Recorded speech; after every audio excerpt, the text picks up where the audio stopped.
Copy लाई होगी तुम लोग?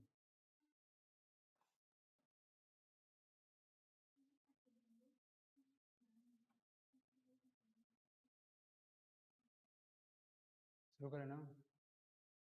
डेप्रिसिएशन थोड़ा बहुत पढ़ रखा है ना तुम लोगों ने? चलो ठीक। तो ये है मिस्टर राम, ठीक है। अब मिस्टर राम ने एक कंपनी को इस्टेब्लिश किया है। कंपनी मतलब समझते हो तुम लोग? कंपनी मतलब क्या होता है? कंपनी समझ लो या कोई फर्म समझ लो या तो कोई बिजनेस, इन्होंने कोई बिजनेस को स्टार्ट करने का सोचा हुआ है। तो बिजनेस स्टार्ट करने के लिए किन किन चीज़ों की रिक्वायरमेंट होती है? कि क्या क्या रिक्वायरमेंट होगा बताओ तुम ही लोग।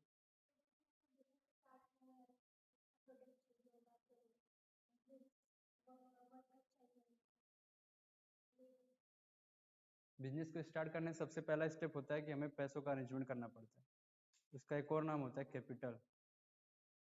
कैपिटल पता है क्या होता है? ठीक है ना? तो कैपिटल चाहिए मिस्टर राम को। मिस्टर राम ने खुद का ही पैसा लगा के बिजनेस को स्टेब्लिश किया है। अब ये मान लेते हैं हम, इनका क्या किस चीज़ की शॉप है? कंप्यूटर। कंप्यूटर बेचने और खरीदने का। या कोई और एग्जांपल ले सकते हो, या कोई कपड़े का काम है इनका, कपड़े क्लोथिंग का काम करते हैं ये लोग।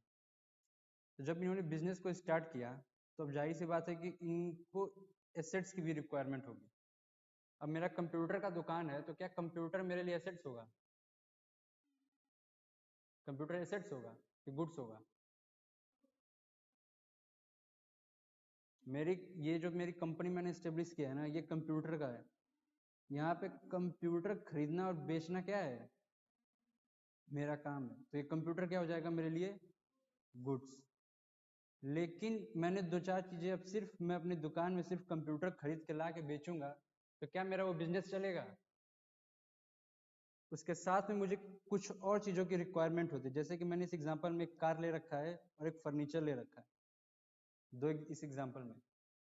तो इन्होंने, अब मिस्टर राम ने साथ ही साथ क्या परचेस करके लाया है? कार और एक फर्नीचर, ठीक है। तो ये क्या है मेरे लिए? गुड्स हैं कि एसेट्स हैं? एसेट्स हैं। ये क्या है मेरे लिए? एसेट्स हैं। अब एसेट्स, लेट सपोज एग्जांपल में इसका वैल्यू मैं लिख लेता हूँ। ये एग्जांपल में 5 लाख की कार है और 50,000 का फर्नीचर है। और जब इन्होंने अपनी कंपनी में इन चीज़ों को लेकर आए हैं तो जाहिर सी बात है, अब जब कार है तो कार आया है कंपनी में तो चलेगा भी, सिर्फ खड़ा तो नहीं रहेगा वहीं पे, स्टैंड तो नहीं करेगा, उसका यूज भी होगा। फर्नीचर जो है इस एग्जांपल में, क्या फर्नीचर का यूज भी किया जाएगा कि फर्नीचर को रैप करके सिर्फ साइड में रखा रहेगा?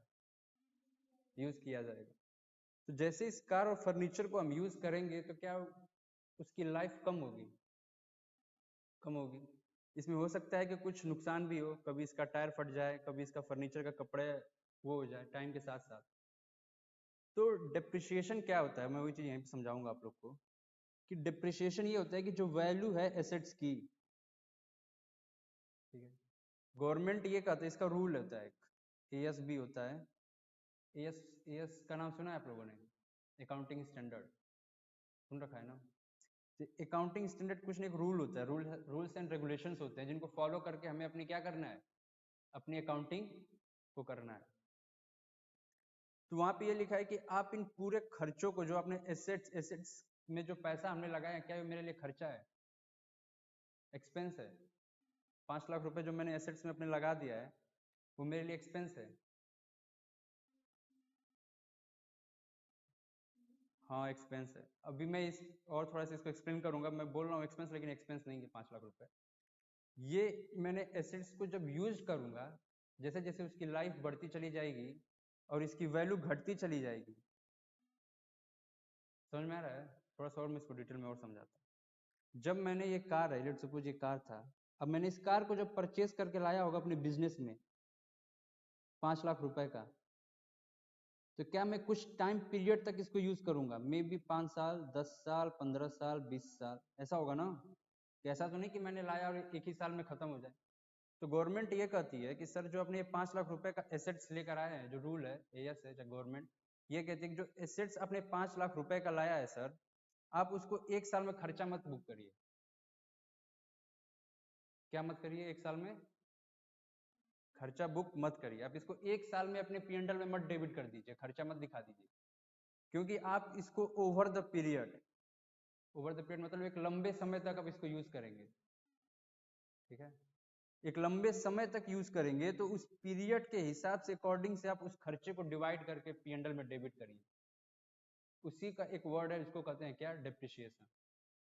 एसेट्स की वैल्यू को, जो एसेट्स की वैल्यू 5 लाख रुपए है, ये जितने साल तक यूज होगा उतने साल तक उस 5 लाख रुपए को इकट्ठा डेबिट करने के बजाय हम कुछ उसका पोर्शन डेबिट करेंगे, कुछ उसका हिस्सा। 5 लाख रुपए का क्या, कुछ पोर्शन, कुछ हिस्सा। तो इस एग्जांपल में बताओ, जैसे 5 लाख रुपए का ये मेरा फर्नीचर है, मैंने इस एग्जांपल में डीम किया है। डीम मतलब समझते हो, डीम डीम डीम मतलब, नहीं, मान लिया, मैंने माना है 5 लाख रुपए की, अरे ये जो कार है, सॉरी, ये जो कार है, मैंने इसको माना है कि इसकी 10 साल क्या होगी, लाइफ होगी। ये एक साल में मेरी कार खत्म नहीं हो जाएगी, ठीक है। एक साल में मेरी कार खत्म नहीं होगी और इसको मैं 10 साल तक यूज करूंगा। क्या होगा, स्पेस दबाओ, स्पेस ऑन हुआ। तो 10 साल तक क्या होगा ये, 10, इसकी लाइफ कितना है एसेट्स का, 10 साल मैंने इस क्वेश्चन में मान रखा। और रूल क्या कहता है कि आप पूरे खर्चे को एक ही साथ डेबिट कर देंगे, पूरे खर्चे को एक ही साल में डेबिट कर दिया जाएगा P&L में 5 लाख रुपए को। नहीं, रूल ये कहता है कि जब तक आप इसको यूज करेंगे उस टाइम के अकॉर्डिंग आप इसको डेबिट करेंगे। आप भी जो कार खरीद के ला रहे हैं वो तुरंत उसको आप P&L में डेबिट, तुरंत उसको एक ही साल में वो कार खत्म नहीं हो जाएगा।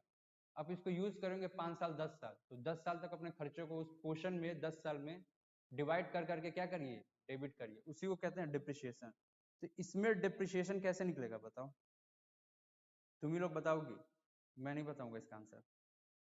5 लाख रुपए एसेट्स का दाम है और इसको 10 साल यूज होगा, ये कितने साल, तो एक साल में 1 ईयर में कितना डिप्रिसिएशन चार्ज होगा, 10 सेकंड दे रहा हूं मैं। क्वेश्चन फिर से रिपीट कर दूं,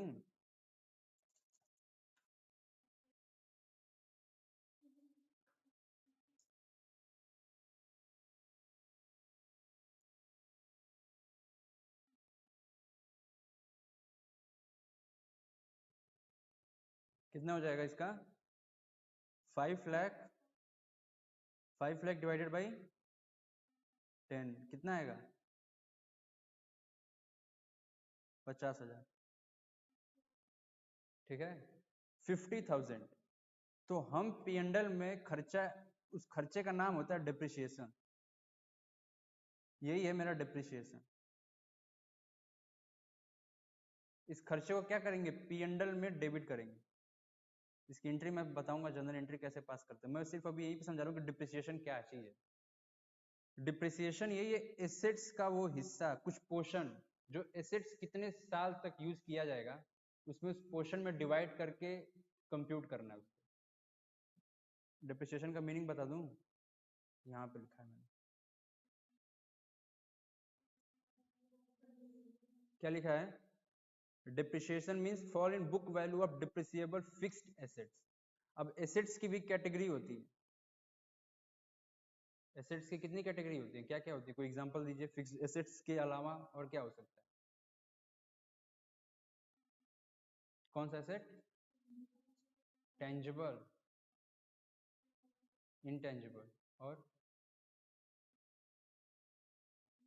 टेंजिबल की हेडिंग में ही आता है फिक्स्ड एसेट्स, ये टेंजिबल, फिर इसके अंदर लिखा रहता है फिक्स्ड एसेट्स। इनटेंजिबल, ये सही है, इनटेंजिबल, इनटेंजिबल एसेट्स, ठीक है। दूसरा एग्जांपल क्या है, इनटेंजिबल एसेट। इनटेंजिबल के केस में भी कुछ निकलता होगा, उसका भी कुछ लाइफ होता होगा। इनटेंजिबल एसेट्स का एग्जांपल बताइए, इनटेंजिबल एसेट्स का एग्जांपल, इनटेंजिबल एसेट्स का एक एग्जांपल क्या, बिल्डिंग, बिल्डिंग फिक्स्ड एसेट्स है। बुक वैल्यू, हाँ, पेटेंट, पेटेंट, ट्रेडमार्क, गुडविल। तो ये जो डिप्रिसिएशन है यहाँ पे जो लिखा हुआ है डिप्रिसिएशन, ये डिप्रिसिएशन क्या फिक्स्ड एसेट्स के लिए निकलेगा कि इनके लिए भी निकलेगा? दोनों के लिए। फिर से इसको रीड करिए क्या लिखा है।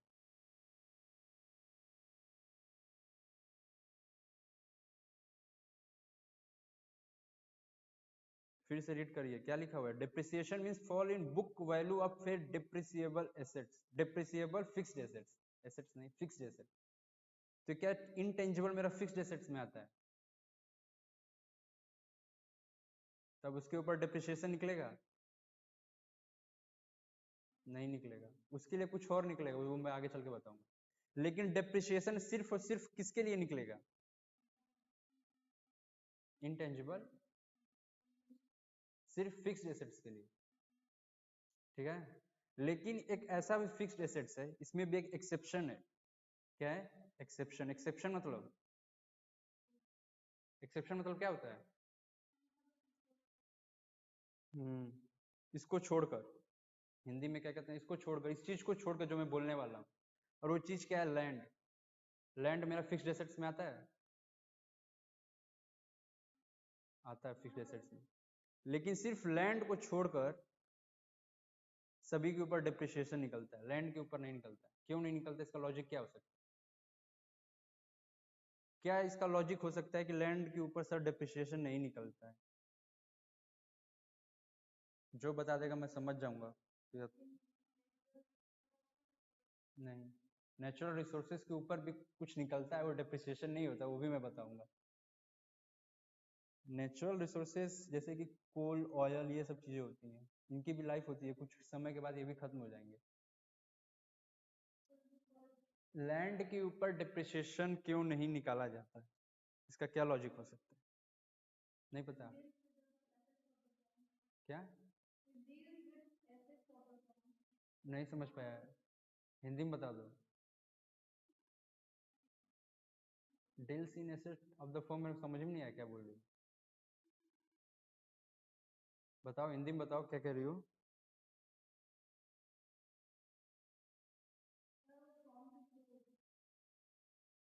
किसके थ्रू? नहीं, चलो मैं बता देता हूँ। लैंड के ऊपर डिप्रिसिएशन क्यों नहीं निकाला जाता? कभी सुना है कि लैंड की वैल्यू डिक्रीज हो गई? जमीन की दाम कभी घटता है? कभी घटेगा फ्यूचर में? घटता है। क्या होगा? लैंड लैंड का दाम घटेगा कि बढ़ेगा? बढ़ेगा, हमेशा बढ़ता है। इसका ग्राफ देखा जाए लैंड का तो ऐसे हमेशा बढ़ते हुए होता है, ये कभी गिरेगा नहीं। लेकिन अगर मैं कार परचेज करके ला रहा हूँ, कार मैंने परचेज करके लाया, उसका टायर, उसका ट्यूब, तो जो भी स्टेयरिंग मतलब शीशा ग्लास जो भी स्क्रैच स्क्रैच आया, तो क्या उसका दाम बढ़ता चला जाएगा? मैंने आज अगर कोई कार 10 लाख रुपए का परचेज करके लाया है और उसको 2 साल बाद मैं सेल करूँ, तो क्या वो 10 लाख का बिकेगा? कितने का बिकेगा? डिक्रीज में कुछ वैल्यू उसकी कम हो जाएगी। लेकिन वहीं मैंने अगर कोई लैंड परचेज कर रखा है, इसमें भी एक्सेप्शन है, मैं उस एक्सेप्शन को नहीं बता रहा हूँ यहाँ पे, सिर्फ जनरल तुम लोग के लेवल तक मैं समझा रहा हूँ कि लैंड में अगर मैंने 10 लाख का परचेज किया है तो क्या वो भी घटेगा? घट सकता है कि मैंने 10 लाख का लैंड परचेज किया और उसको मैंने 5 लाख में बेच दिया, कुछ एक्सेप्शन छोड़ के। कुछ एक्सेप्शनल सिचुएशन होती है जिसमें ऐसा होता है, लेकिन on an average normal situation में क्या होता है? मैं नॉर्मल सिचुएशन, जनरल सिचुएशन की बात कर रहा हूँ कि क्या वो जो 10 लाख रुपए का है, 10 लाख रुपए का मैंने जो लैंड परचेज किया, वो क्या मैंने 10 लाख रुपए में सेल कर दूंगा? नहीं, मे भी 12 लाख, 15 लाख, 18 लाख, 10.5 लाख। कोई जनरल केस में कोई 10 लाख रुपए की चीज को अगर लैंड को खरीद रहा है, मैं आज ही अगर 10 लाख रुपए कोई जमीन खरीद लूं और कल बेचूं, तब पर मैं उसको 11 लाख में बेचूंगा, चाहे 10.5 लाख में बेचूंगा, 9 लाख में नहीं बेचूंगा उसको कभी भी। ठीक है, तो इसीलिए लैंड के ऊपर क्या नहीं निकलता है? डेप्रिसिएशन। लॉजिक समझ में आया? फिर से पढ़िए। फिक्स्ड एसेट्स के ऊपर डिप्रिसिएशन क्यों निकलता है, उसका रीजन दिया, because of its wear and tear. Wear and tear को मतलब समझते हो? समझते हो ना? फट फुट जाना, यूज हो जाना। पैसेज एंड इफ्लिक्स ऑफ टाइम मतलब over the period. Over the period मतलब SC के ओवर द, हिंदी में कैसे बताऊं मैं ओवर द पीरियड, एक समय, चाहे एक समय मतलब 1 साल 2 साल 3 साल ऐसा नहीं होता, ओवर द पीरियड। हाँ फ्यूचर उसको कहते हैं। एक्सीडेंट हो जाना, ऑब्सोलेंस हो जाना, अब इसका भी मतलब मैं समझाऊंगा आगे चल के। ठीक है, तो मीनिंग समझ में आया कि नहीं डिप्रिसिएशन का जो यहाँ तक लिखा हुआ है? अपनी बुक में पढ़ना चाहते हो पढ़ सकते हो, वहां भी यही लिखा होगा। ठीक है ना? तो मीनिंग समझ में आ गया आप लोग को? इसके कैरेक्टरिस्टिक्स को पढ़ना है, कैरेक्टरिस्टिक्स सब खुद से पढ़िएगा, इसमें कुछ खास नहीं है। अब यहाँ पे डिप्रिसिएशन तो मैंने फिक्स्ड एसेट्स के लिए बता दिया, डिप्रिसिएशन किसके लिए बता दिया मैंने, लेकिन कुछ चीजें ऐसी और थी जिनके ऊपर मैंने बताया था, क्या बताया था कि बाद में बताऊंगा, जैसे कि इंटेंजिबल एसेट्स। ठीक है, और कुछ मैंने वेस्टिंग एसेट्स मतलब समझते हो? वेस्टिंग एसेट्स पढ़े से भूल गए, चलिए मैं बता देता हूँ। जो भी नेचुरल, जैसे कि ऑयल, कोल, ये सारी चीजें क्या है, किस एसेट्स की एग्जांपल है?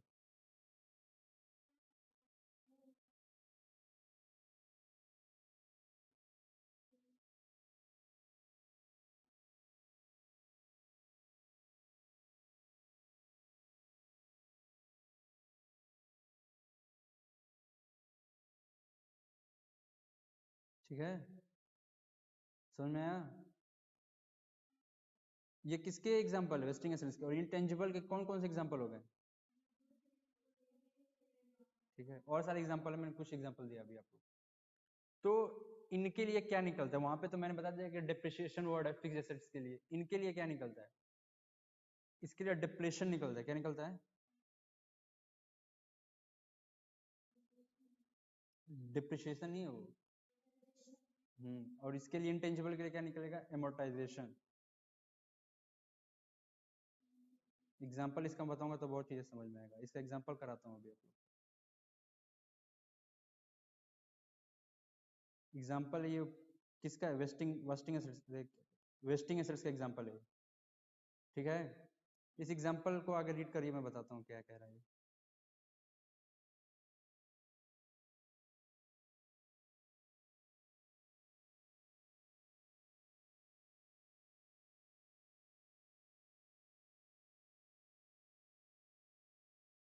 यहाँ पे क्या सेटअप किया जा रहा है? कुछ सेटअप किया जा रहा है ना? क्या बनाया जा रहा है यहाँ पे? किस चीज के बारे में डिस्कस हो रहा है? कुछ समझ में आ रहा है?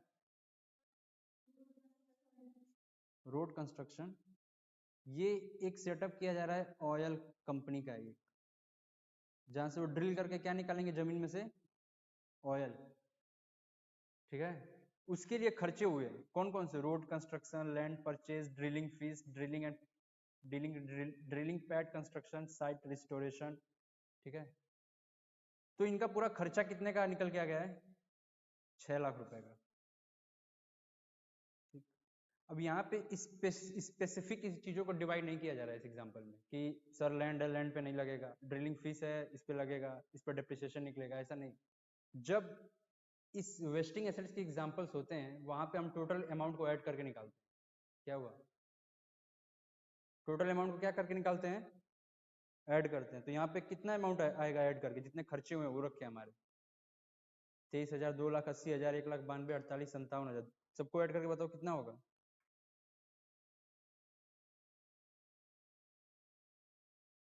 समझ में आ रहा है?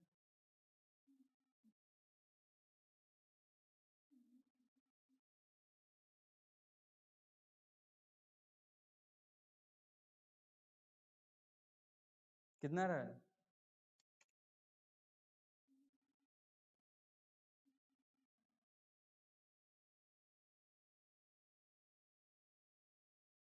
6 लाख, 6 लाख आ रहा है ना?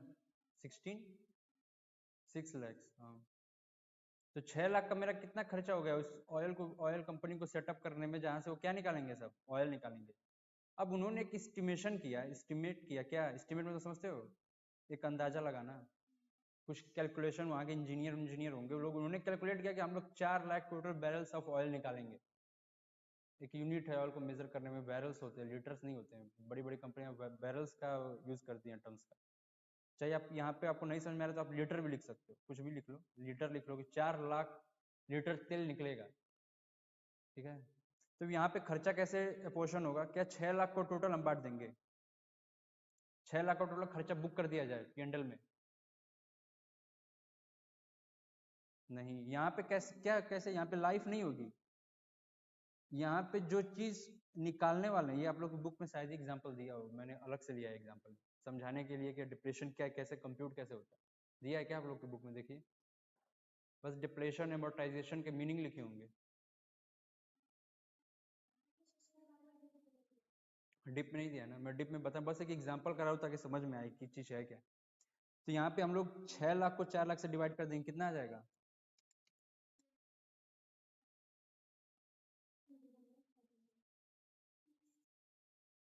माइनस नहीं करेंगे। सोचो कि हमें 4 लाख लीटर का तेल निकलेगा, उसके लिए हमने क्या किया, खर्चा किया कितने का, 6 लाख रुपए का। तो मैं यहाँ पे खर्चा निकाल रहा हूँ कि 1 लीटर तेल निकालने में कितना हमारा खर्चा लगेगा, कितना लग रहा है? 1.5।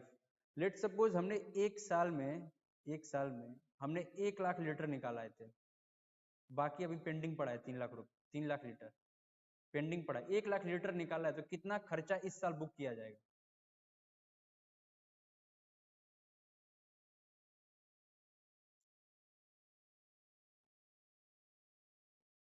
सिंपल सा मैथमेटिक्स है ये तो।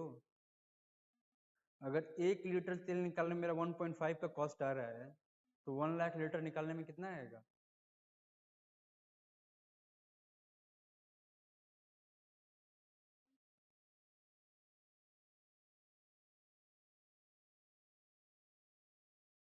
कितना आएगा, कोई तो बता दो। चलिए मैं बता देता हूँ, 10,000। यार फिर से मैं क्वेश्चन को फिर से बताता हूँ, सुनो। 1 लीटर तेल निकालने में 1.5 रुपए का खर्च आ रहा है मेरा, तो 1 लाख लीटर तेल निकालने में कितना खर्च आएगा?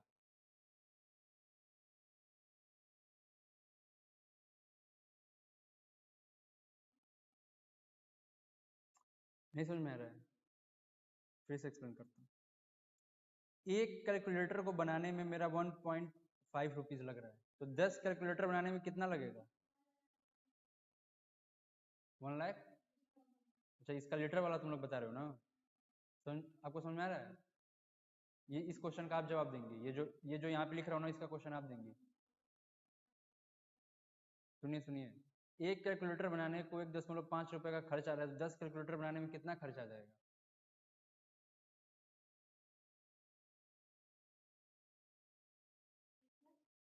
एक कैलकुलेटर को बनाने में 1 रुपये 50 पैसे लग रहे हैं, तो 10 कैलकुलेटर में कितना रुपए लग जाएगा?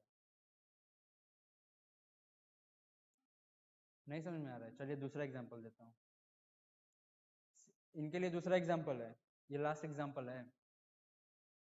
एक पेन को खरीदने में 10 रुपए लग रहे हैं, तो 10 पेन को खरीदेंगे तो कितना रुपए लग जाएगा?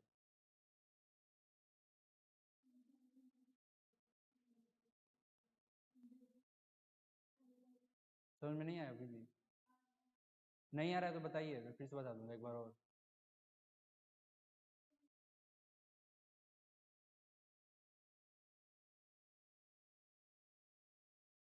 नहीं आ रहा है समझ में?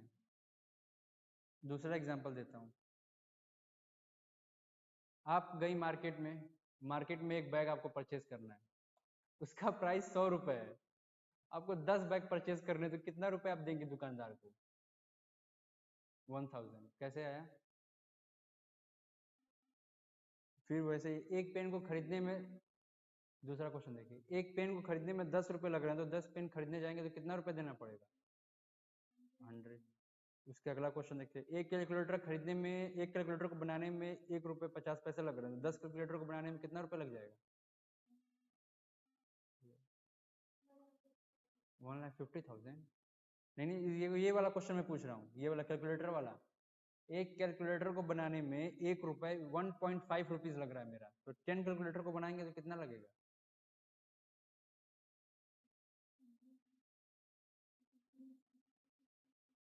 ठीक है, उसके ऊपर चलते हैं, उसके ऊपर वाला क्वेश्चन सुनिए। 1 लाख, अरे 1 लीटर निकालने में तेल हमारा 1.5 रुपए का खर्च आ रहा है, तो 1 लाख लीटर तेल निकालेंगे तो कितना खर्च आएगा?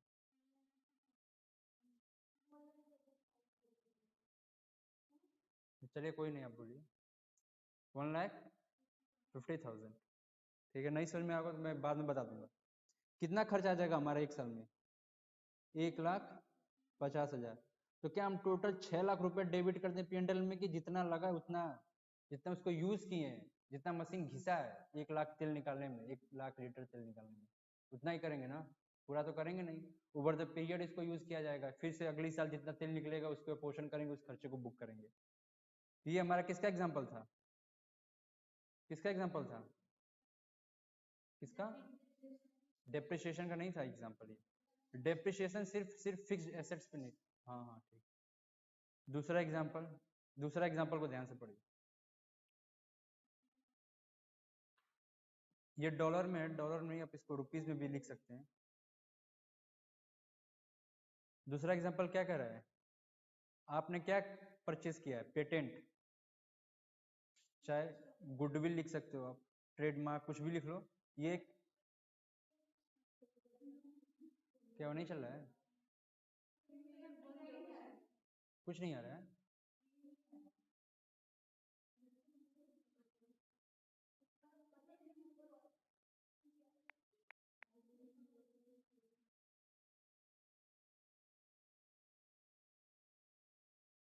वहां पे देखना, एनी डेस्क चालू है क्या? एनी डेस्क चालू करने आता है?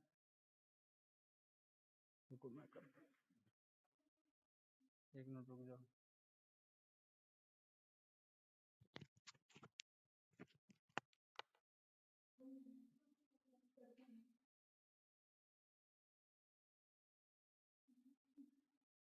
ये नंबर बोलना था, 368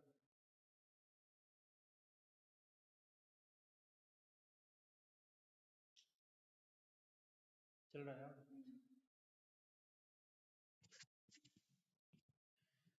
तुम बहुत मेहनत करोगे यार एडिट करने में, इसको सब कट कट करके अपलोड करना पड़ेगा। चलो कोई नहीं। एग्जाम्पल क्या कह रहा है दूसरा? दूसरा एग्जाम्पल क्या कह रहा है? कितने का इन्होंने पेटेंट परचेज किया है? डॉलर नहीं, चाहे डॉलर, रुपीज इसको आप समझना। 1,15,000। पेटेंट की लाइफ कितना है? 10 ईयर्स। तो कितना, एक साल अगर एक साल कंप्यूट करना हो तो कितना खर्चा हम बुक करेंगे? कितना? ठीक है, 1,15,000 डिवाइडेड बाई, अब इसको क्या कहेंगे हम लोग? इसको क्या कहेंगे? ध्यान से सुनो, इसको डेप्रिसिएशन नहीं, इसको कहेंगे अमोर्टाइजेशन। क्या कहेंगे? देखा जाए तो मेथड सबका सेम ही है, लेकिन सिर्फ नाम अलग अलग है। फिक्स्ड एसेट के केस में डेप्रिसिएशन, इनटेंजिबल एसेट के केस में अमोर्टाइजेशन, वेस्टिंग एसेट से तो उनके केस में। हाँ, तो तीनों टर्म समझ में आए आप लोग को?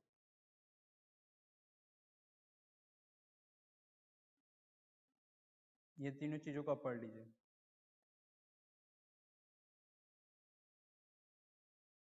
नहीं नहीं, ऑब्सोलेंस तो मैंने अभी बताना है ना, दिया है। तो बुक ही से लिखा हूँ, तुम लोग को और कहाँ से लिखा हूँ? मैं खुद से थोड़ी नहीं लिखा हूँ।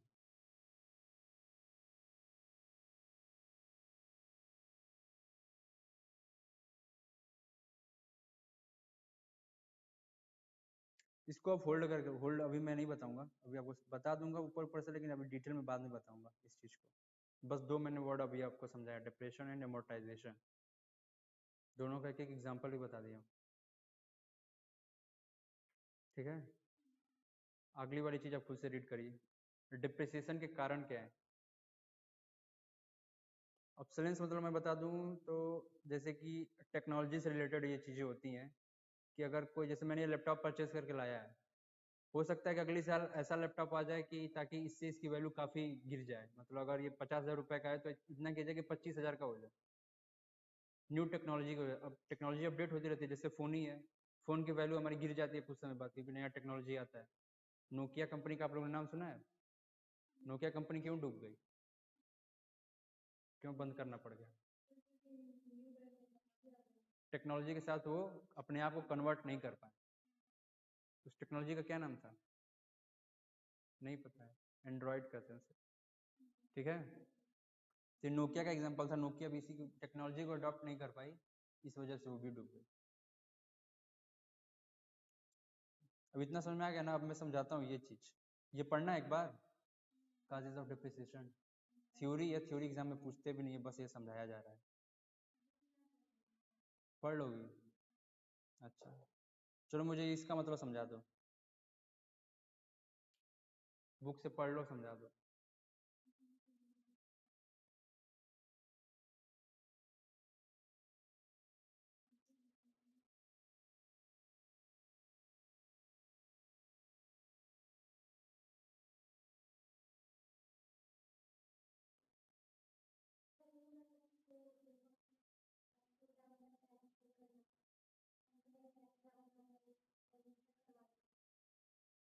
हाँ सही है, कंपलसरी होता है, ये कानून है, कुछ companies act, income tax act, इन कानूनों के तहत आप लोग को डिप्रिसिएशन ही यूज करना है, ना कि अब मैंने बोला था ना शुरू में कि एएस हो गया, इनकम टैक्स हो गया, बोला था कि नहीं इनकम टैक्स के बारे में? नहीं बोला होगा मैं भी, लेकिन कुछ रूल्स एंड रेगुलेशंस होते हैं जिनको हमें फॉलो करना रहता है अकाउंटिंग के लिए। अब अगर डायरेक्ट इनकम टैक्स क्यों कहता है डिप्रिसिएशन का, बताओ, मैं बताता हूँ। इनकम टैक्स ये कहता है डिप्रिसिएशन के लिए कि अगर आप डिप्रिसिएशन नहीं या पूरा खर्चा बुक कर दोगे तो इससे आपका प्रॉफिट कम होगा कि ज़्यादा होगा। लेट सपोज मैंने 5 लाख का कोई फर्नीचर या कोई भी एसेट्स परचेज करके लाया और उसको अपने बिजनेस में यूज किया और मैंने 5 लाख खर्चा दिखा दिया, तो इससे मेरा प्रॉफिट ज़्यादा हो जाएगा कि कम होगा? क्वेश्चन समझ में आ रहा है? नहीं आया? फिर से बोलो। एक आपने क्या कार खरीद के लाया 5 लाख रुपए का, आप कहते हो कि मैं सब पूरा खर्चा बुक करूंगी, 5 लाख रुपए क्या करूंगी पीएनडल में खर्चा बुक। पीएनडल आप लोगों ने कभी बनाया अभी तक? नहीं बनाया ना? इतना समझ लो, एक अकाउंट है, पीएनडल क्या है? एक अकाउंट है जहाँ पे एक साइड खर्चा और एक साइड आमदनी लिखते हैं, फिर उससे आपका फायदा नुकसान निकल के आता है। ठीक है, तो इसमें क्या है कि इन्होंने क्या किया है कि 5 लाख रुपए का खर्चा, खर्चा तो समझते हो ना तुम लोग, एक्सपेंस, एक्सपेंस ज्यादा होगा तब प्रॉफिट बढ़ेगा कि एक्सपेंस कम होगा तब हमारा प्रॉफिट बढ़ेगा? ये तो लॉजिकल क्वेश्चन है, कम होगा तो प्रॉफिट बढ़ेगा। ठीक, इनकम टैक्स वही कहता है कि सर आप पूरा खर्चा कर देंगे, पूरा 5 लाख रुपए दिखा देंगे तो आपका क्या हो जाएगा, प्रॉफिट हो जाएगा कम, और हमें टैक्स जो चार्ज करते हैं वो आपके प्रॉफिट के ऊपर ही करते हैं। जब आपका प्रॉफिट कम हो जाएगा तो टैक्स भी आप लोग कम देंगे, तो इससे गवर्नमेंट को लॉस होगा। तो गवर्नमेंट का नहीं, ओवर द पीरियड आप इसको करिए, 5 लाख रुपए इकट्ठा नहीं, 50-50 हज़ार रुपए करिए, ताकि हमारे ऊपर भी बर्डन कम आए और आपके ऊपर भी बर्डन कम आए। और लॉजिकल भी यही चीजें होनी चाहिए, लॉजिक भी यही कहता है, इनकम टैक्स भी यही कहता है, कंपनीज एक्ट यही कहता है। यहाँ के कुछ मेथड है कंप्यूट करने के वो अलग है, यहाँ पे मेथड कंप्यूट करने के अलग है। ठीक है, ठीक है ना? कोई डाउट है? पढ़ लेना वो थ्योरी, वो समझ में आ जाएगा तुम लोग को, तुम लोग की बुक में भी दिया है। अब डिप्रिसिएशन कंप्यूट कैसे करते हैं वो चीज मैं बताता हूँ। डिप्रिसिएशन कैसे कंप्यूट करते हैं? डिप्रिसिएशन कंप्यूट करने से पहले सबसे पहले फिक्स्ड एसेट्स, जो एसेट्स है हमारा, उसका वैल्यू फाइंड आउट करेंगे। क्या करेंगे? वैल्यू मतलब अमाउंट, कि कितने का है ये फिक्स्ड एसेट्स। ये कैलकुलेटर या लैपटॉप जो भी यहाँ पे मतलब एसेट्स है, उस एसेट्स का दाम कितना है। तो एसेट्स का दाम कहाँ से निकलेगा? जब तक एसेट्स रेडी टू यूज नहीं हो जाता। रेडी टू यूज मतलब हाँ तैयार नहीं होना, और यूज करने के लायक जब तक नहीं बन जाता है। वर्किंग, वर्क इन प्रोग्रेस नहीं, वर्क इन प्रोग्रेस का मतलब क्या होता है? नहीं, वर्क इन प्रोग्रेस जो तुम टर्म का यूज की हो उसका वर्क इन प्रोग्रेस ना।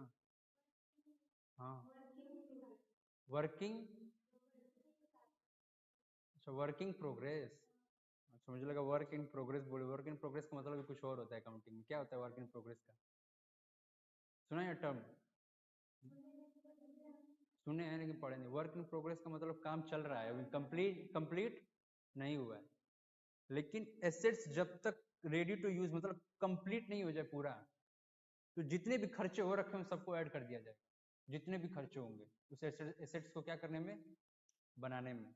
भाई सिंपल से बात है, रॉ मटेरियल कुछ लगा होगा, कुछ टूल्स लगे होंगे, ठीक है। हो सकता है कि वहां से आपको जहाँ पे इसको इंस्टॉल करना है, अगर कोई मशीनरी है, कोई जनरेटर, जनरेटर देखा है, बड़ा वाला जनरेटर जो आता है, अब उस जनरेटर जो कंपनी से घर तक भी आता है, जहाँ उसको यूज करना है, जहाँ कंपनी है वहां पे आएगा, तो उसका किराया भाड़ा भी तो लगेगा, ठीक। तो उन सारे खर्चों को, लोडिंग चार्जेस, अनलोडिंग चार्जेस, उसको ट्रक पे लदवाना, उसके खर्चे, मतलब जितने भी खर्चे हैं उन सबको ऐड कर दिया जाएगा। समझ में आ रहा है क्वेश्चन? समझ में आ रहा है ना? किन किन खर्चों को ऐड कर देंगे?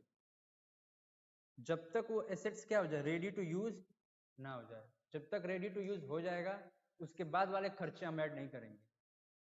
उसके बाद वाले खर्चों में भी कुछ कंडीशंस होती हैं, किनको ऐड करना है किनको नहीं, लेकिन अभी के लिए ऐड नहीं करेंगे, ठीक है, इतना अपने माइंड में रखना। आगे चल के भी कुछ होंगे खर्चे जिनको ऐड करना होता है, क्वेश्चंस पढ़ेंगे तब समझ में आएगा। ऊपर ऊपर से मैं अगर बता दूं यहीं तक तो तुम लोग गलत इंटरप्रेट कर लोगे, अच्छा सर ने तो यही बोला था, इसके बाद वाले खर्चों को तो ऐड ही नहीं करना, सर गलत बता दी। तो ये आगे वाली चीजें मैं बाद में बताऊंगा, लेकिन क्या समझ रहे ना, कुछ खर्चे उसके बाद भी होते हैं कि जिनको हमें ऐड करना होता है, लेकिन अभी अभी के लिए बस इतना समझो स्टार्टिंग में कि जब तक रेडी टू क्या नहीं हो जाए, रेडी टू यूज ना हो जाए, उन सारे खर्चों को क्या किया जाएगा, ऐड किया जाएगा, ठीक है। कौन कौन से खर्चे हैं? Purchase price, freight expenses, installation charges. Freight expenses समझते हो? किराया भाड़ा। फ्लाइट वो नहीं लिखा है, फ्रेट लिखा है। मैं पढ़ा था इसको, मैं एक बार पढ़ लिया था फ्लाइट एक्सपेंस, मैं सोचता था कि फ्लाइट फ्लाइट से आए होंगे उसके खर्चे होंगे, फ्रेट एक्सपेंसेस किराया भाड़ा, ठीक है। इंस्टॉलेशन मतलब, इंस्टॉलेशन मतलब इंस्टॉलेशन होता है ना, इसी का इंस्टॉलेशन होता है। अब वो आएगा जनरेटर, उसका इंस्टॉलेशन होगा, फर्श वर्स बनेगा, फिर नट बोल्ट जो भी मतलब मिस्त्री से आएंगे, उन सारे खर्चों को क्या किया जाएगा, ऐड किया जाएगा। इसका भी एक एग्जांपल कराऊं, एग्जांपल कराऊं इसका?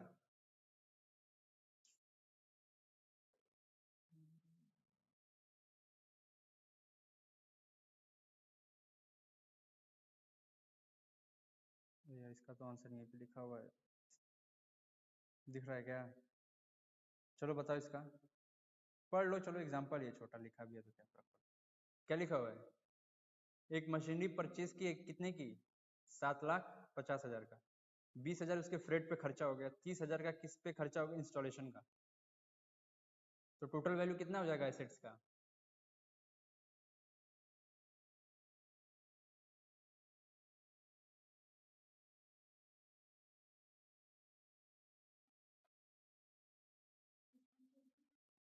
$80,000 नहीं होगा, फिर से ऐड करो।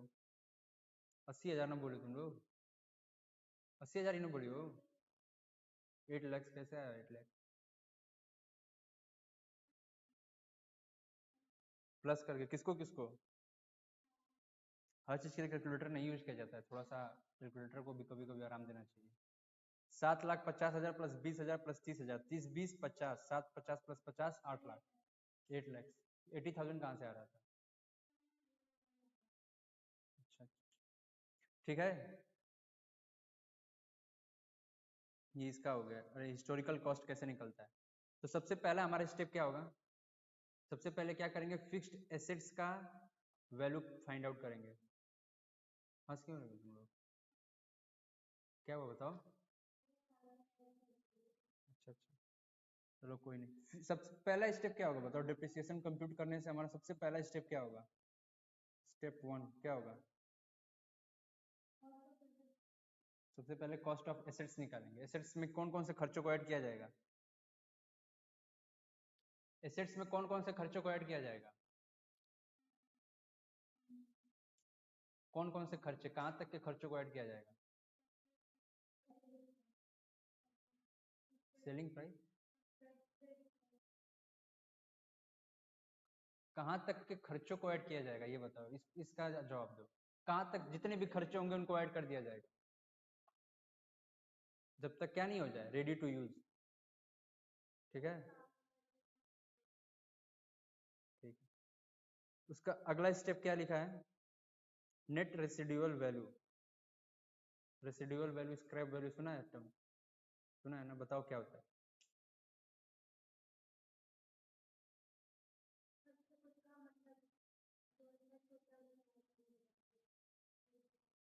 उसकी लाइफ एंड हो जाती है।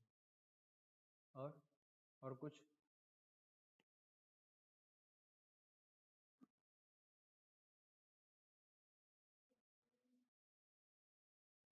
स्क्रैप वैल्यू क्या होगा?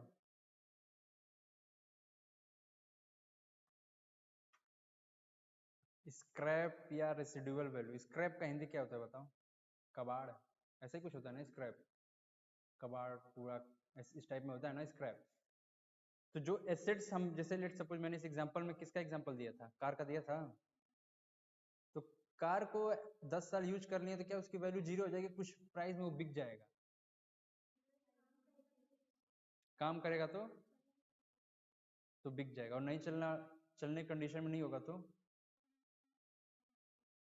क्या होगा? बिक जाएगा तभी भी।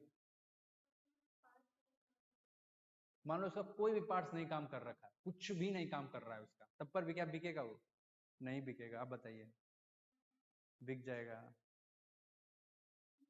बिक जाएगा। आप बताइए क्यों नहीं बिकेगा?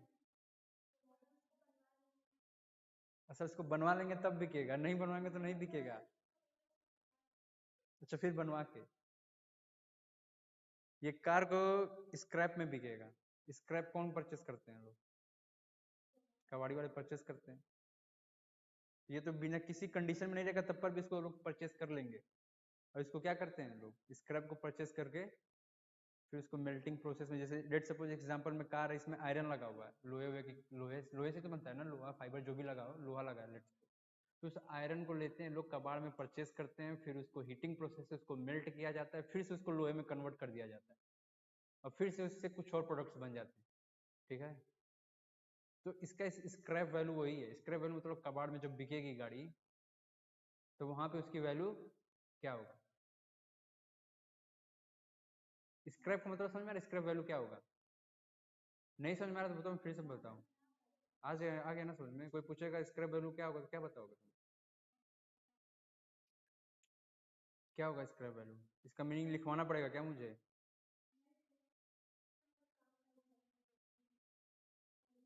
हाँ, मतलब कुछ भी एट द लास्ट जिसका कुछ मतलब प्राइस हो। चाहे फर्नीचर हो, फर्नीचर भी बिक जाता है कबाड़ में। बिक जाता है ना? बेचा है कि नहीं तुम लोगों ने? बेचा है ना, मैंने भी बेचा है। तो सारी चीजें बिक जाती हैं हमारी स्क्रैप में, तो वो कुछ वैल्यू होता है।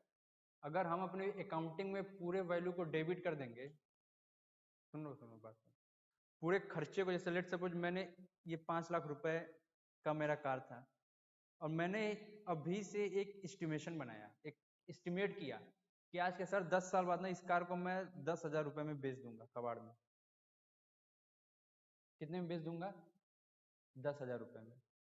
तो क्या डिप्रिसिएशन पूरे पे लगना चाहिए कि सिर्फ इनको रिड्यूस करके लगना चाहिए? रिड्यूस करके लगेगा। ठीक है। तो इस केस में डिप्रिसिएशन कैसे निकलेगा?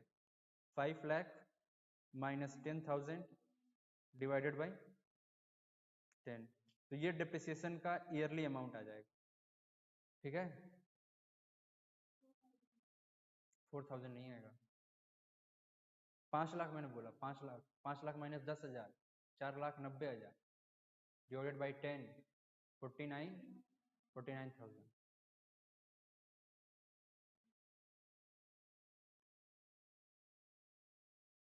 तो दूसरा स्टेप क्या होगा बताओ? मैं स्टेप यहाँ पे बता रहा हूँ ना, कैसे डिप्रिसिएशन कंप्यूट करने से पहले क्या क्या चीजें होंगी, उसके बाद डिप्रिसिएशन कंप्यूट किया जाएगा। तो नेट रेसिडुअल वैल्यू क्या किया जाएगा? माइनस किया जाएगा। लेकिन यहाँ पे एक्सेप्शन है एक और। तुम लोग का दिमाग कंफ्यूज हो रहा है, कितना एक्सेप्शन है, कभी बोलने की माइनस होगा, फिर कुछ ऐसा कंडीशन आएगा जहाँ पे माइनस नहीं होगा। जैसे एक्सेप्शन आते रहेंगे, उनको याद करना पड़ेगा कब माइनस होगा कब नहीं होगा। ठीक है। तो इस केस में क्या हो जाएगा? माइनस हो जाएगा नेट रेसिडुअल वैल्यू। जो भी हम लोग का रेसिडुअल चाहे स्क्रैप वैल्यू है, रेसिडुअल वैल्यू को स्क्रैप वैल्यू भी कहते हैं। ठीक है। जो भी स्क्रैप वैल्यू उसको माइनस करेंगे। इस एग्जांपल में क्या दिया है कि फर्नीचर रिक्वायर्ड कितने का है? 1,30,000 रुपए का। एस्टिमेटेड स्क्रैप वैल्यू इसका कितना है? 10,000 रुपए। तो डिप्रिसिएशन कितना हो जाएगा?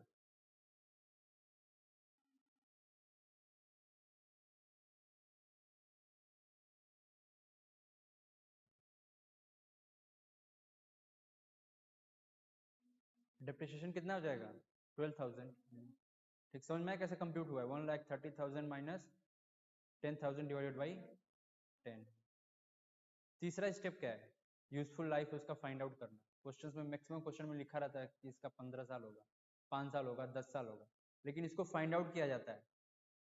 कुछ इंजीनियर्स जो लोग होते हैं कुछ कैलकुलेशन करते हैं, फिर उससे फाइंड आउट कर देते हैं कि सर ये कार 10 साल चलेगी। और कुछ रूल्स में भी लिखे होते हैं कि अगर ये लैपटॉप है तो इसके 2 साल होगी, फर्नीचर है तो 10 साल होगा, 15 साल होगा।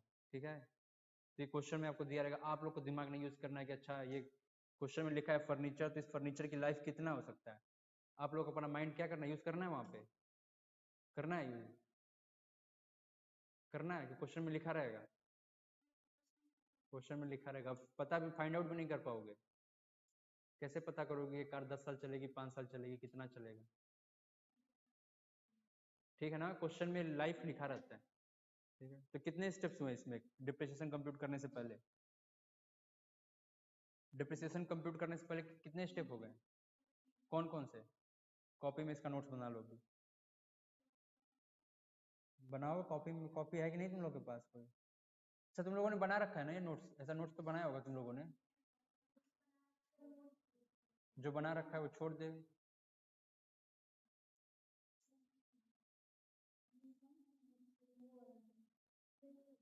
नहीं, ये मैं पीडीएफ दे दूंगा तुम लोग को, तुम लोग को व्हाट्सएप चाहे किसी में भेज दूंगा, फिर दे लेना तुम लोग। ये पीडीएफ तुम लोग को मिल जाएगा। तो लिखना कि छोड़ दें? लेकिन मैं कह रहा हूँ लिख। स्टेप 1, स्टेप 1, स्टेप 1 सबसे पहले find out historical cost of the assets.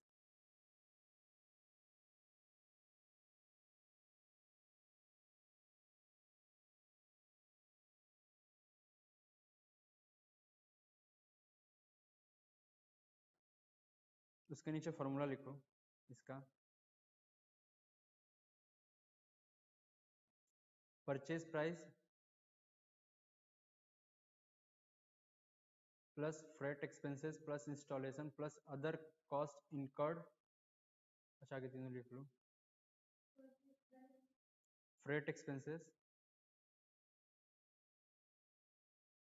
Plus installation charges.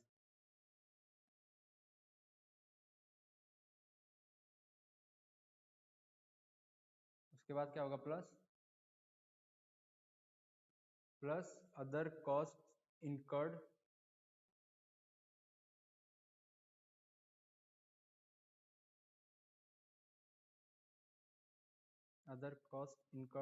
up to the point where the asset is ready for use, up to the point where the asset is ready for use।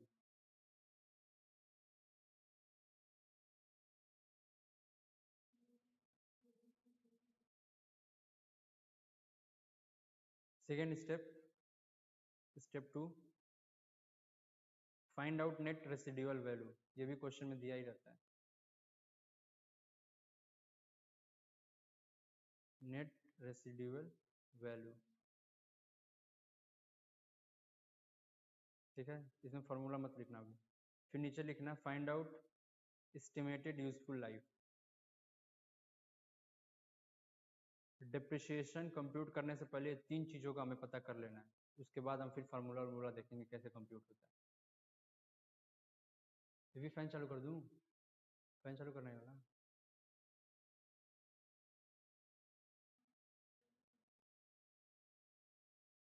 क्या हुआ? हो गया? हो गया ना तीनों step? ये 3 step किस चीज के हैं? डिप्रिसिएशन को कंप्यूट करने से पहले ये 3 होमवर्क हमें करना है। ठीक, इन 3 होमवर्क को कर लेंगे, उसके बाद डिप्रिसिएशन को देखेंगे। और जैसे जैसे प्रैक्टिस करते चले जाओगे ना, 3 चीज़ों को तुम्हें देखने की जरूरत नहीं पड़ेगी, ऑटोमेटिक वो क्वेश्चन पढ़ के तुमको पता चल जाएगा कौन सी चीज़ें क्या है। तो अभी के लिए स्टार्टिंग फेज के लिए मैं बता रहा हूँ।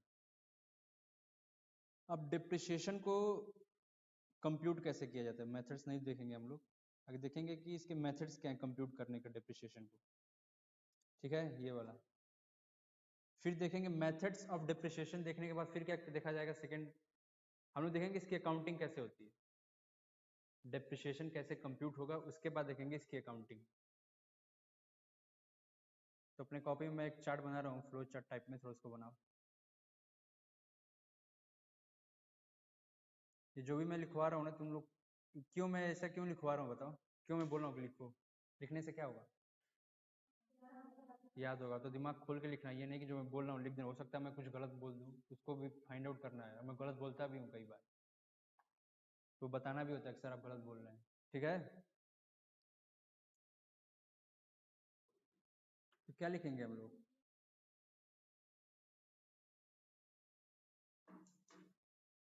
दिखाई दे रहा है ना स्क्रीन में, मेथड्स ऑफ डेप्रिसिएशन, इसके दो मेथड्स हैं। अरे मैं अभी के लिए बता रहा हूँ मैं बोलने जा रहा था इसे कुछ एक्सेप्शन, अभी के लिए दो मेथड्स हैं, ठीक है। SLM एंड WDV, यही दो मेथड पढ़ाया जा रहा होगा आप लोग को, नहीं तो और भी बहुत सारे मेथड डेप्रिसिएशन कंप्यूट करने के, जो आप CPT लेवल पे पढ़ेंगे अगर CA करेंगे तो, बाकी आप ग्रेजुएशन लेवल पे जाओगे तब पढ़ेंगे। अभी आपके पॉइंट ऑफ व्यू से आपके सिलेबस के लिए सिर्फ दो, SLM और WDV पढ़ा है तुम लोगों ने ना।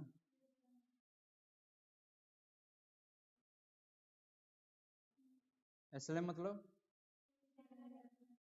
स्ट्रेट लाइन मेथड, WD मतलब, फॉर्मूला बताओ SLM का, SLM का फॉर्मूला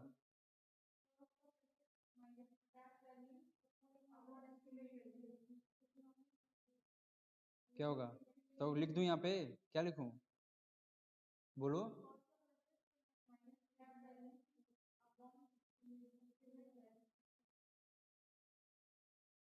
कॉस्ट ऑफ एसेट्स या स्लैश करके एक और चीज लिख देना, बुक वैल्यू माइनस स्क्रैप या residual value divided by estimated life. तुम लोगों को तो पता ही है यार सब, बुक में से देख कर बता रहे हो तुम लोग। अच्छा अच्छा अच्छा मैम, चलो कोई नहीं, देख के बताओ, बोलो तो कोई दिक्कत नहीं है, देख के बताओ, नकल मारने के लिए भी अकल चाहिए होता है, सुना है ना ये कहावत, तो नकल मारो, उसमें कोई दिक्कत नहीं। WD का मेथड बताएगी अंजलि, बताओ अंजलि इसका,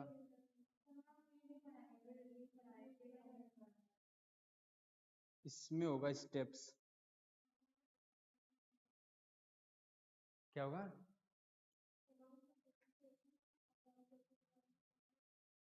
अमाउंट ऑफ डेप्रिसिएशन, डेप्रिसिएशन तो निकालना है ना, तो amount of depreciation divided by, नहीं नहीं समझ पा रहा हूँ मैं, या तो तुम रेट कंप्यूट करने का फॉर्मूला बता रही हो,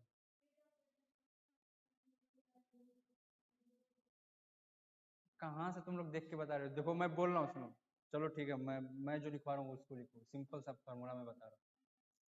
सबसे पहले स्टेप 1 होगा WDV में, और WDV को जो मैं अभी लिखवा रहा हूँ इस चीज को, आगे चल के मैं इसमें और ऐड कराऊंगा कुछ चीजें, थोड़ा सा स्पेस छोड़ना, अभी मैं सब WDV के बारे में नहीं बताऊंगा, ये इसलिए बता रहा हूँ ताकि दो छोटे छोटे एग्जाम्पल करेंगे इसके बाद, तब दोनों को समझ में आ जाएगा कि SLM और WDV में क्या बेसिक डिफरेंस है, ठीक है। जो मैं लिखवाऊंगा शायद देखो बुक में लिखा हो तुम लोग के, नहीं लिखा होगा तो कोई बात नहीं, देखो सबसे पहले क्या होगा, इसमें ईयर 1 लिखेंगे, स्टेप 1 में ईयर पहला सा,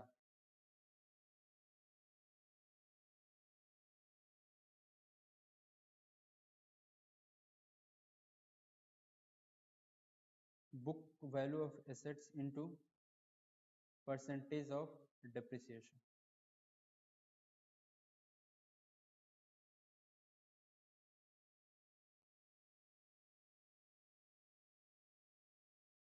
ठीक है। स्टेप 1 में डेप्रिसिएशन कंप्यूट करेंगे पहली साल, कैसे, book value of assets multiply by percentage, इसके अलग अलग एक दो तीन चीजें और हैं इसमें, मैं अभी बेसिक समझा रहा हूँ इसका, ठीक है, तो ये नहीं कि समझ लेना कि अच्छा सर यही बताए थे, मैं और भी इसमें और चीजें ऐड कराऊंगा आगे चल के, जब मुझे लगेगा कि तुम लोग को बताना चाहिए अभी, इस लेवल में मैं सिर्फ इतना ही बता रहा हूँ, ठीक है। तो कितना हो जाएगा, ये क्या आ जाएगा, ये डिप्रिसिएशन है, स्टेप स्टेप नहीं, इसी में लिखो स्टेप 2। फिर क्या करेंगे हम लोग, क्लोजिंग बैलेंस इसका निकाल लेंगे। क्लोजिंग बैलेंस किसका, एसेट का। क्लोजिंग बैलेंस ऑफ एसेट्स कैसे निकलेगा,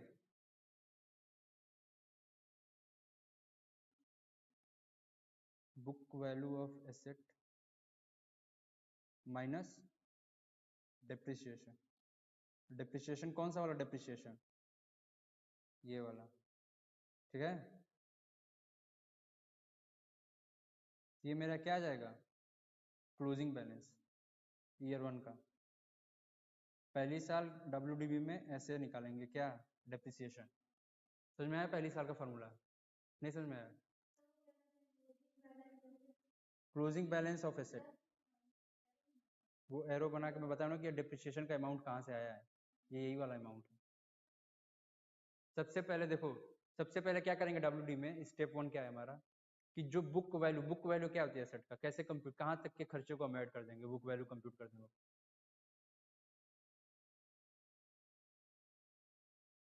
up to ready to use, उन सारे खर्चों को ऐड करेंगे, एसेट की बुक वैल्यू कंप्यूट करेंगे। उसके बाद एक परसेंटेज दिया रहेगा, 15%, 10%।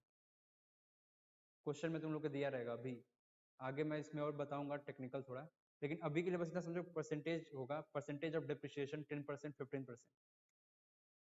तो उससे क्या निकल जाएगा, book value of assets multiply by percentage, वो हमारा क्या आ जाएगा, डिप्रिसिएशन। अभी एक एग्जांपल करूंगा तब और अच्छे समझ में आएगा। फिर स्टेप 2 क्लोजिंग बैलेंस निकाल लेंगे एसेट्स का। कैसे निकलेगा, जो बुक वैल्यू था एसेट का पहली साल, समझ में आ रहा है मैं क्या बोल रहा हूँ, जो बुक वैल्यू क्या था एसेट का पहली साल था, उसमें से डिप्रिसिएशन जो हमने स्टेप 1 में कंप्यूट कर रखा है उसको माइनस कर देंगे, तो क्या आ जाएगा हमारा, क्लोजिंग बैलेंस। नहीं समझ में आ रहा है, चलो कोई नहीं, नहीं समझ में आ रहा तब तो भी कोई दिक्कत नहीं, एक एग्जांपल कराऊंगा तब समझ में आएगा। ये पहली साल का हमारा कंप्यूट हो गया। दूसरी साल क्या करेंगे, इसमें यही फार्मूला चलता चला आएगा, इस वाले में SLM में, लेकिन इसमें फिर अगले साल कुछ और करेंगे। क्या करेंगे, क्लोजिंग बैलेंस लेंगे, या तुम लोगों ने अकाउंट तो बनाया होगा लेजर में, क्लोजिंग बैलेंस, ओपनिंग बैलेंस, ये सब समझते होगे तुम लोग। तो यहाँ पे क्लोजिंग बैलेंस मत लिखो, यहाँ पे ओपनिंग बैलेंस लिख लो। ये ओपनिंग बैलेंस कौन सा होगा बताओ, ओपनिंग बैलेंस कौन सा होगा, पिछली साल का क्लोजिंग, इस साल का क्या हो जाएगा, ओपनिंग बैलेंस, उसको लिखेंगे। डिप्रिसिएशन कंप्यूट कर रहा हूँ मैं यहाँ पे, ठीक है। Opening balance multiply by percentage of depreciation, ये क्या आ जाएगा हमारा, डिप्रिसिएशन, और इसको इसमें से माइनस कर देंगे तो हो जाएगा क्लोजिंग बैलेंस, ठीक है। और छोटे से मैंने इसको लिखवा दिया। नहीं समझ में आ रहा तो छोड़ दो, एग्जाम्पल कराऊंगा तब समझ में आएगा, जब वहाँ पे कैलकुलेटर का यूज होगा तब समझ में आएगा क्या है ये सब, ठीक है। एग्जाम्पल किया जाए अब दोनों का, एक SLM का रहने तो WDB का कराऊं, SLM सिंपल है सर, SLM का कराइए। देखो वो चल रहा है वो ठीक है, मैं इसलिए करा रहा हूँ ना ताकि कुछ मेथड्स हैं। चलो ठीक है, इसको रहने दो अभी, चलो जैसा तुम लोग को मैं वैसे ही पढ़ा दूंगा। WDB को रहने देते हैं, SLM करते हैं। SLM का क्वेश्चन किया जाए अब। अच्छा ये बताओ, कैसे इसकी अकाउंटिंग के जो होता है डिप्रिसिएशन को रिकॉर्ड करने का, इसके कितने मेथड्स होते हैं, ये पढ़ाया गया अभी, कौन कौन से, 2 मेथड्स हैं, कौन कौन से, 2 मेथड्स हैं, कौन कौन से 2 मेथड्स हैं वो,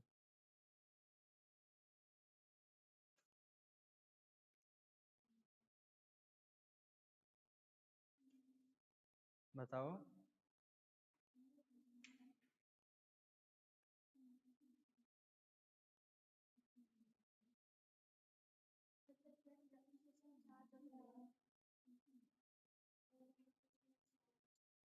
व्हेन डिप्रिसिएशन इज चार्ज, आगे,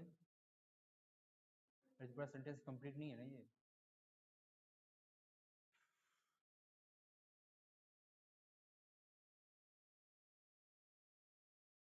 देखो इसके 2 मेथड्स हैं, ये दोनों मेथड्स, पहला वाला तो समझ में आ जाएगा, दूसरा वाला तुम लोग को समझ में ही नहीं आएगा। ये तब समझ में आएगा जब क्या करेंगे हम, क्वेश्चन जितना प्रैक्टिस करेंगे तब ये वाला मेथड समझ में आएगा। कौन कौन से दो मेथड हैं?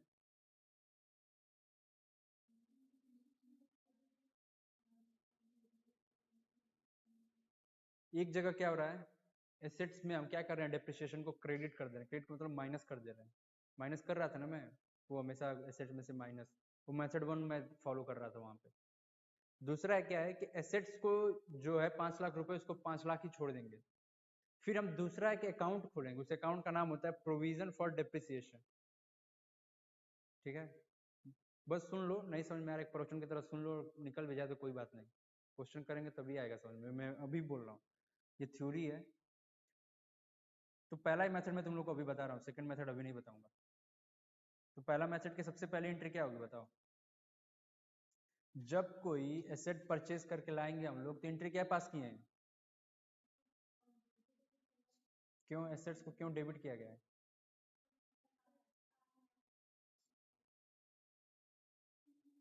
ठीक है, एक और इसका रूल होता है जो मॉडर्न रूल फॉलो करते हैं, एसेट्स बढ़ रहा है तो डेबिट, कम हो रहा है तो क्रेडिट, लाइबिलिटी बढ़ रही है तो क्रेडिट, घट रही है तो डेबिट। ठीक है, तो एसेट्स को क्या किया हमने?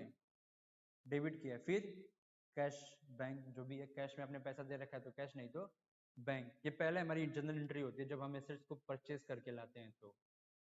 दूसरा, ये जैन, इसमें थोड़ा एक चीज गलत, इसको करेक्ट कर लो, मैं यहाँ पे कुछ गलत कर दिया। यहाँ पे लिख लो 1 अप्रैल। चलो तुम लोग कहाँ लिखोगे, मैं ही लिख दे रहा हूँ, रहने दो, तुम लोग लिखोगे कहाँ? ये 31 मार्च। ठीक है, अप्रैल टू मार्च, मैंने यहाँ पे काउंटिंग जन टू दिसंबर किया हुआ है। तो अप्रैल से मार्च तक ये काउंटिंग होती है। तो 1 अप्रैल को हमने एसेट्स इस एग्जांपल में परचेज करके लाया है, कितने का लाया है? 5 लाख का। जो मैं एग्जांपल करा रहा था उसी की एंट्री पास कर रहा हूँ। कार को परचेज करके लाया है सर, और डिप्रिसिएशन इसके ऊपर कितना निकाला गया? डिप्रिसिएशन हमेशा जब साल खत्म होता है तब निकलता है।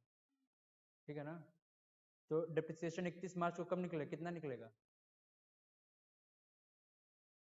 कितना निकालते? 5 लाख, 10 साल इसका जीवन था, लाइफ था कार का। 5 लाख डिवाइडेड बाई 10, 5000, 5000, 5000। फिर से सुनो, कितने का एसेट है?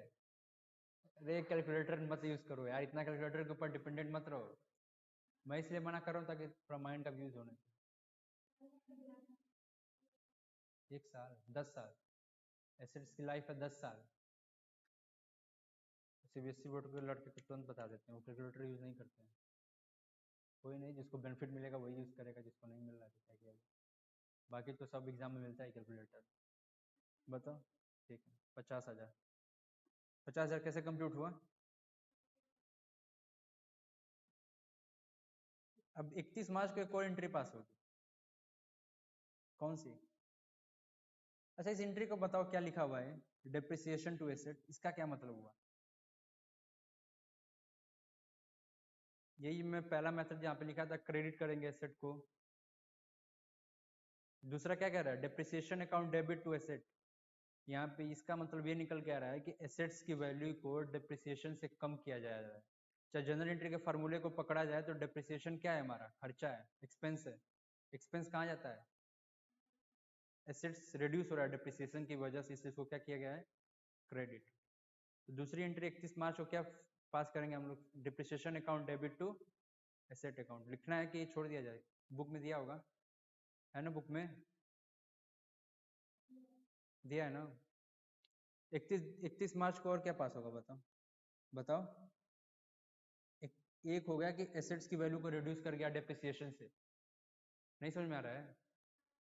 31 मार्च को क्या होगा, एंट्री पढ़ के बताओ।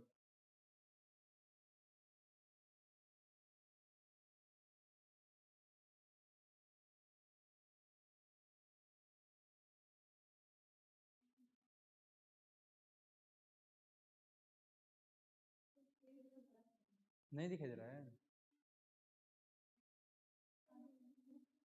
चलो कोई नहीं, अब दिख रहा है। Profit and loss account debit to depreciation. नहीं समझ में आ रहा है ना? सही से बताना, नहीं समझ में आ रहा, मुझे तो लग गया कि नहीं समझ में आ रहा है तुम लोग को। नहीं आ रहा है ना? इसकी फ्लो को मैं समझाता हूँ, इस एंट्री को समझाने से पहले चलो इसकी फ्लो को समझते हैं क्या है। सबसे पहला स्टेप हमारा क्या होगा बताओ? सबसे पहला स्टेप क्या होगा, एसेट्स खरीद के लाएंगे, एसेट्स को परचेज किया जाएगा, एसेट्स को क्या किया जाएगा, परचेज करके अपनी हम शॉप में चाहे जहाँ भी होगा वहाँ पे लाया जाएगा। उस सारे खर्चों को ऐड करना का पता है हिस्टोरिकल कॉस्ट कैसे निकलता है। तो उस दिन एक जनरल एंट्री पास होगी, ठीक है। फिर क्या होगा कि जब डिप्रिसिएशन निकलेगा तो डिप्रिसिएशन की वजह से दो चीजों के ऊपर इफेक्ट आ रहा है। किन किन चीजों के ऊपर इफेक्ट आ रहा है, एक तो एसेट के ऊपर, एसेट्स हमारा उसकी वैल्यू कम होगी, ठीक है। जो 5 लाख का चीज था वो अगले साल 5 लाख का थोड़ी नहीं रह जाएगा, कितने का हो जाएगा, 4,50,000 का, डिप्रिसिएशन माइनस कर देंगे उसमें से। तो उसको चीज को माइनस करने के लिए वहां पे दूसरी एंट्री कौन सी पास की है, depreciation account debit to asset account, ठीक है। ये तो हो गया, दो चीजें खत्म हो गई। अब जब हम एक अकाउंट बनाते हैं जहां पे हम जानते हैं कि ये फायदा होगा कि नुकसान होगा, इस बिजनेस से हमें क्या फायदा हुआ है कि नुकसान होगा, उसकी उस अकाउंट को क्या कहा जाता है, प्रॉफिट एंड लॉस अकाउंट। तो डेप्रिसिएशन हमारा एक है खर्चा। अब खर्चे को तो यहीं पे छोड़ेंगे नहीं, अब इसको किसी और अकाउंट में लेकर जाया जाएगा। उस अकाउंट का क्या नाम है, प्रॉफिट लॉस अकाउंट। दो स्टेप्स में सबसे पहले क्या किया हमने, एसेट को क्या किया है, परचेज करके लाए हैं। फिर क्या किया है, डेप्रिसिएशन कंप्यूट किया गया है और उससे एसेट्स की वैल्यू को रिड्यूस किया गया। तीसरा क्या किया जाएगा, इस खर्चे को बुक किया जाएगा, प्रॉफिट एंड लॉस में लेकर जाएंगे हम लोग इसको, ठीक है। प्रॉफिट एंड लॉस में इसको क्या किया जाएगा, तीसरा स्टेप, तीसरा स्टेप क्या होगा, प्रॉफिट एंड लॉस में लेकर जाएंगे। तो profit and loss account to depreciation, ठीक है। तीनों एंट्री समझ में आई, स्टेप इसका समझ में आया, कैसे स्टेप कैसे फ्लो चल रहा था इसका, ठीक है ना।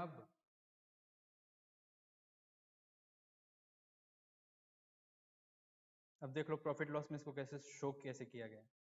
प्रॉफिट लॉस का एक छोटा सा फॉर्मेट है, देखो तुम लोग बुक में दिया है क्या ये वाला फॉर्मेट, है नहीं है, नहीं है तो छोड़ दो, यहीं पे देखो। प्रॉफिट लॉस का जब अकाउंट, ये अकाउंट है प्रॉफिट लॉस का, ठीक है। एक साइड डेबिट एक side credit, two by, account बनाए हो ना तुम लोग, लेजर, वही अकाउंट है। तो यहाँ पे डिप्रिसिएशन को क्या किया गया है, जीपी एनपी, ये समझ में आ रहा है, जीपी एनपी का टर्म का नाम सुना है, ग्रॉस प्रॉफिट नेट प्रॉफिट, नहीं सुना है तुम लोगों ने, सुना है। तो ग्रॉस प्रॉफिट को कहाँ रिकॉर्ड किया जाता है, ये अभी बताया तो जाना चाहिए यार, तो स्टार्टिंग में थोड़ा बहुत इसका इंट्रोडक्शन देना चाहिए कि प्रॉफिट लॉस कैसा होता है, प्रॉफिट लॉस का अकाउंट क्या होता है, ऐसा कुछ नहीं बताया गया अभी तक। चलो इन दोनों चीज को छोड़ दो अभी, ठीक है। नीचे बैलेंस शीट का फॉर्मेट था कि बैलेंस शीट